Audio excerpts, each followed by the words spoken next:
The Transformers are back on the big screen for an all-new animated film, Transformers 1. So today, let's see if it's worth your time. Hey everybody, my name's Justin here. I try to watch everything that hits theaters and on streaming services. If you guys are like me, go ahead and hit that subscribe button down below and click that bell notification for more up and coming content. The untold origin story of Optimus Prime and Megatron, better known as sworn enemies, but once were friends bounded like brothers who changed the fate of Cybertron forever. An animated Transformers movie on the big screen sound really interesting to me, kind of moving away from all of the Michael Bay films and the live action ones. It's nice to have something fresh. We have only had one other animated Transformers film, but this focuses on Megatron and Optimus Prime before they were sworn enemies, and they were good friends. We have Optimus Prime voiced by Chris Hemsworth and Megatron voiced by Brian Tyree Henry. We also have Keegan-Michael Key voicing Bumblebee and Scarlett Johansson within this film. There's a lot of great voice talent within this movie. I like when movies take an already established conflict between characters, they hate each other, and then they introduce a film to kind of peel that back and showcase what happened. When you look at like X-Men First Class between Magneto and Professor X, you have this movie where they are good friends, they work alongside each other, and they play off of each other's strengths very well within this film. But what this movie does very well is that it does have this really nice progression of showing Megatron becoming more angry with Sentinel Prime and Cybertron and becoming the Megatron that we do know, and seeing Optimus Prime, who in the beginning of the film gets into a lot of trouble and is not very confident, but then we see that he's more optimistic and is able to lead other Transformers.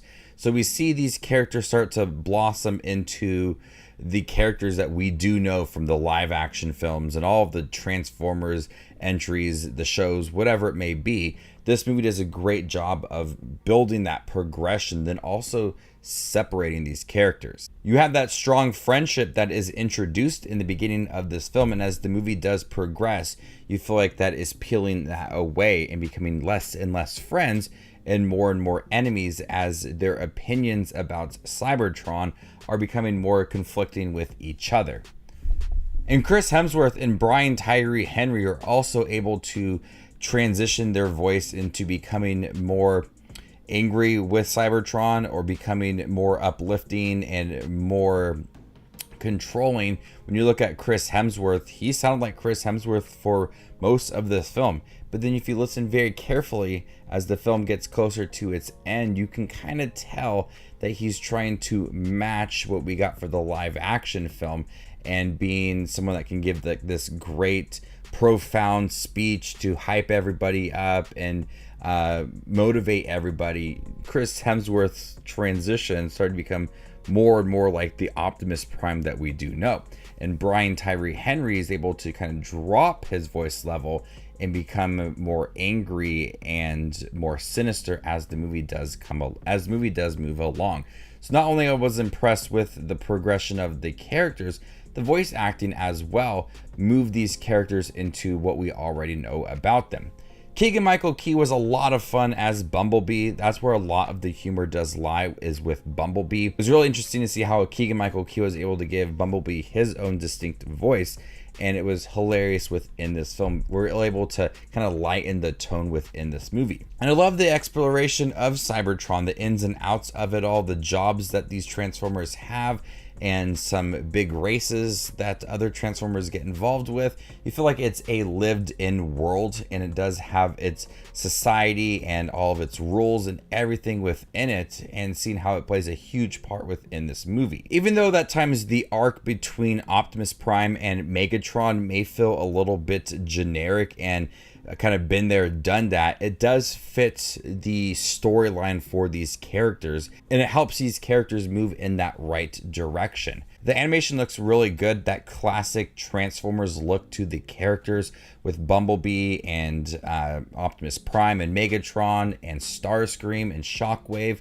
It looks like more so of the original versions of Transformers, but also kind of giving its own little updated look to it as well.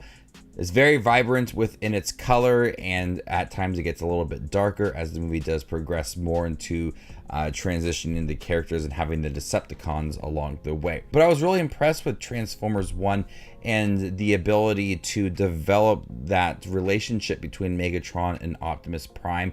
You really felt like there was a genuine friendship between the two. There was really good chemistry between Chris Hemsworth and Brian Tyree Henry, and you felt that they had a strong bond. And it's not like the film kind of halted it in the middle and say, okay, now they hate each other. You had some genuine moments and some realistic scenes for Megatron that you understood his frustration and all of the hatred he had for characters on Cybertron. And so there was this nice flow to changing them and building that conflict between the two. It had really great pace to it. It doesn't feel like it was something that just happened very quickly. It felt very naturally as the movie did move along. Really liked the animation. The action scenes were intense. There's a lot of excitement. The score is really great as well. There's a lot of moments that people in the theater were cheering, people were laughing. It seemed like everybody was having a really good time. I took two of my kids and we all had a lot of fun with this movie, and I'm really excited to see more animated Transformers films like this and just build more on the characters' relationships and all of the stories within Transformers. But there's a lot of rich lore for Transformers, and the Transformers live action films touched upon a lot of that, but you could dig so much deeper into it without having the humans involved and just kind of do things with Cybertron and the Transformers. There's so many possibilities when it comes to it. So before I give you my score for Transformers 1, make sure to check out my channel. Here I do movie reviews, trailer reactions, ranking videos, tier lists, all that fun movie related content that you see on YouTube. I do it all here, so hit that subscribe button to get it all in one spot. And if you'd like to see where Transformers 1 ranks amongst all the other 2024 releases I've seen this year, follow me on Letterboxd and there you can find my ranking. I'm going to go ahead and give Transformers 1 a B+. Thank you guys for checking my review for Transformers 1, the new Transformers animated film. Have you guys seen it by chance? What'd you think about it? Let me know in the comment section down below, and stay tuned for more up and coming content like this. My name is Just Watches Movies, and you guys stay classy, YouTube.